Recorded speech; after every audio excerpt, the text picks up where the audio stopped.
ಜಗದ್ಗುರು ಶ್ರೀ ಮಧ್ವಾಚಾರ್ಯ ಮೂಲ ಮಹಾಸಂಸ್ಥಾನ ಶ್ರೀ ರಾಘವೇಂದ್ರ ಸ್ವಾಮಿಗಳವರ ಮಠದಲ್ಲಿ ಕಲಿಯುಗ ಕಾಮಧೇನು ಬೇಡಿದವರ ನೀಡುವ ಗುರು ರಾಘವೇಂದ್ರ ಸ್ವಾಮಿಗಳ 354ನೇ ಆರಾಧನಾ ಮಹೋತ್ಸವ ಆಗಸ್ಟ್ 8ರಿಂದ 14ರವರೆಗೆ 7 ದಿನಗಳ ಕಾಲ ಮಠದ ಪೀಠಾಧಿಪತಿ ಸುಬದೇಂದ್ರ ತೀರ್ಥರ ಅಧ್ಯಕ್ಷತೆಯಲ್ಲಿ ಸಪ್ತರಾತ್ರೋತ್ಸವ ಆರಾಧನಾ ಮಹೋತ್ಸವದ ಜರುಗಲಿರುವ ಆರಾಧನಾ ಮಹೋತ್ಸವದಲ್ಲಿ ಭಾಗವಹಿಸಿ ರಾಯರ ಕೃಪೆಗೆ ಪಾತ್ರರಾಗಬೇಕು.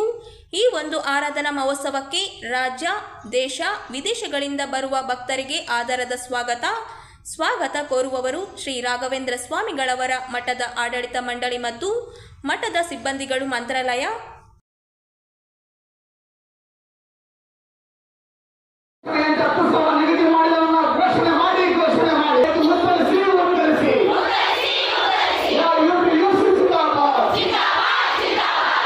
ರಾಜ್ಯ ಸರ್ಕಾರ ಘೋಷಿಸಿದ ಆಶಾ ಕಾರ್ಯಕರ್ತೆಯರಿಗೆ ಕೇಂದ್ರ ಸರ್ಕಾರದ ಪ್ರೋತ್ಸಾಹಧನ ಸೇರಿಸಿ ಕನಿಷ್ಠ 10,000 ಗೌರವಧನ ಏಪ್ರಿಲ್ ತಿಂಗಳಿನಿಂದ ಅನ್ವಯವಾಗುವಂತೆ ಸೇರಿ ವಿವಿಧ ಬೇಡಿಕೆ ಈಡೇರಿಕೆಗೆ ಆಗ್ರಹಿಸಿ ಕರ್ನಾಟಕ ರಾಜ್ಯ ಆಶಾ ಕಾರ್ಯಕರ್ತ ಸಂಘ ನಗರದ ಟಿಪ್ಪು ಸುಲ್ತಾನ್ ಉದ್ಯಾನದಲ್ಲಿ ಪ್ರತಿಭಟನೆ ನಡೆಸಲಾಯಿತು. ರಾಜ್ಯ ಸರ್ಕಾರ ಕೂಡಲೇ ನಮ್ಮ ಬೇಡಿಕೆ ಈಡೇರಿಸಬೇಕೆಂದು ಘೋಷಣೆ ಕೂಗಿ ಆಕ್ರೋಶ ವ್ಯಕ್ತಪಡಿಸಿದರು.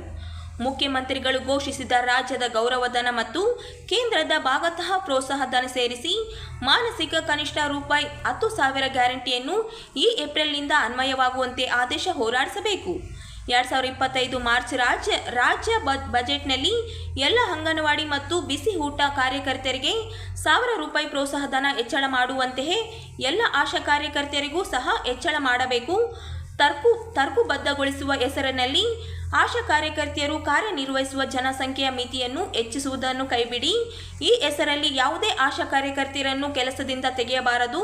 ಅವೈಜ್ಞಾನಿಕ ಆಶಾ ಕಾರ್ಯಕರ್ತೆಯರ ಕಾರ್ಯನಿರ್ವಹಣಾ ಮೌಲ್ಯಮಾಪನ ಕೈಬಿಡಬೇಕು. ಆಶಾ ಸುಗಮಕಾರರನ್ನು ಸೂಕ್ತ ವೇತನದೊಂದಿಗೆ ಮುಂದುವರಿಸಬೇಕು. ನಿವೃತ್ತ ಆಶೆಗಳಿಗೆ ಪಶ್ಚಿಮ ಬಂಗಾಳ ಮಾದರಿಯಲ್ಲಿ ಇಂಡಿಗಂಟು ನೀಡಬೇಕು. ನಗರ ಆಶೆಗಳಿಗೆ 2,000 ರೂಪಾಯಿ ಗೌರವಧನ ಹೆಚ್ಚಿಸಬೇಕು ಹಾಗೂ 2025 ಜೂನ್ ಜುಲೈನಲ್ಲಿ ಕೇಂದ್ರ ಸರ್ಕಾರ ಹೆಚ್ಚಿಸಿದ ಪ್ರೋತ್ಸಾಹಧನವನ್ನು ರಾಜ್ಯದಲ್ಲಿ ಜಾರಿಗೊಳಿಸಬೇಕು ಎಂದು ಒತ್ತಾಯಿಸಿದ್ದಾರೆ. ಈ ಸಂದರ್ಭದಲ್ಲಿ ಮಹೇಶ್ ಜಾಣೇಕಲ್, ಆಶಾ ಕಾರ್ಯಕರ್ತರು ಸೇರಿದಂತೆ ಉಪಸ್ಥಿತರಿದ್ದರು. ಆಶಾ ಕಾರ್ಯಕರ್ತರು ನಮ್ಮ ಧರಣಿಯ ಉದ್ದೇಶ ಸರ್, ಈಗ ನಮ್ಗೆ ಜನವರಿಯಲ್ಲಿ ನಾವು ಬೆಂಗಳೂರಲ್ಲಿ ಸ್ಟ್ರೈಕ್ ಮಾಡಿದ್ದೀವಿ. 3 ದಿನದ ಕಾಲಗಳ ಅಹೋರಾತ್ರಿ ಧರಣಿಯನ್ನು ಮಾಡಿದ್ದೀವಿ. ಅಲ್ಲಿ ಮುಖ್ಯಮಂತ್ರಿಗಳು ಬಂದು ಕೇಸಿ ದಿನೇಶ್ ಗುಂಡೂರಾವ್ ಸರ್ ಅವರೆಲ್ಲರೂ ಬಂದು ಕೇಸಿ ನಮಗೆ ಮಾತು ಕೊಟ್ಟರು, ನಿಮಗೆ ಏಪ್ರಿಲಿಂದ 10,000 ಬಿಡುಗಡೆ ಮಾಡ್ತೀವಿ, ಇಲ್ಲಿಂದ ಧರಣಿಯನ್ನು ವಾಪಸ್ ತೆಗೆದುಕೊಳ್ಳಿ ಅಂತೇಳಿ. ಅವ್ರ ಮಾತಿಗೆ ನಾವು ಬೆಲೆ ಕೊಟ್ಟು ನಮ್ಮ ಧರಣಿಯನ್ನು ನಾವು ಹಿಂದಕ್ಕೆ ತೆಕ್ಕೊಡಿ. ಈಗ 7 ತಿಂಗಳಾದರೂ ಆದೇಶವನ್ನು ಇನ್ನೂ ಹೊರಡಿಸಿಲ್ಲ. ಅದೇ ರೀತಿಯಾಗಿ ಈಗ ಆಶಾ ಅಂಗನವಾಡಿ ಬಿಸಿ ಊಟದವರಿಗೆ ಮತ್ತು ಅಂಗನವಾಡಿ ಕಾರ್ಯಕರ್ತರಿಗೆ ಬಜೆಟಲ್ಲಿ ನಮಗೂ ಕೂಡ 1,000 ರೂಪಾಯಿ ಹೆಚ್ಚಳ ಮಾಡಿದ್ರು. ಆದರೆ ಅಂಗನವಾಡಿ ಕಾರ್ಯಕರ್ತರು ಬಿಸಿ ಊಟದ ಕಾರ್ಯಕರ್ತರಿಗೆ 1,000 ಹೆಚ್ಚಳ ಮಾಡಿದ್ದನ್ನು ಆದೇಶ ಹೊರಡಿಸಿದ್ರು. ಆದರೆ ನಮ್ಗೆ ಇನ್ನೂ ಆದೇಶ ಹೊರಡಿಸಿಲ್ಲ. ಅದಕ್ಕಾಗಿ ನಮ್ಮ ಧರಣಿಯನ್ನು ನಾವು ಇನ್ನು ಮುಂದೆ ಉಳಿಸ್ತೀವಿ. ಈಗ ಅಹೋರಾತ್ರಿ ಧರಣಿಯನ್ನು ಮಾಡ್ತೀವಿ ಸರ್. ಈಗ 10,000 ರೂಪಾಯಿ ಆದೇಶ ಬರೋವರೆಗೂ ಮತ್ತು ಅದೇ ರೀತಿಯಾಗಿ 1,000 ರೂಪಾಯಿ ಆದೇಶ ಮಾಡಿದ್ರೆ ಸರ್, ಅದನ್ನು ಬಿಡುಗಡೆ ಆಗಿರೋವರೆಗೂ ನಮ್ಮ ಧರಣಿಯನ್ನು ನಿಲ್ಲೋದಿಲ್ಲ ಸರ್. ನಾವು ಯಾರೂ ಆಶಾ ಕಾರ್ಯಕರ್ತರು ಕೆಲಸ ಮಾಡೋದಿಲ್ಲ ಸರ್. ನಮ್ಮ ಹೆಸರು ಲಕ್ಷ್ಮೀ ಸರ್, ರಾಯಚೂರು ತಾಲೂಕು, ರಾಯಚೂರು ಜಿಲ್ಲೆ, ಕಲ್ಮಲ PSC ಲಕ್ಷ್ಮೀ ಆಶಾ.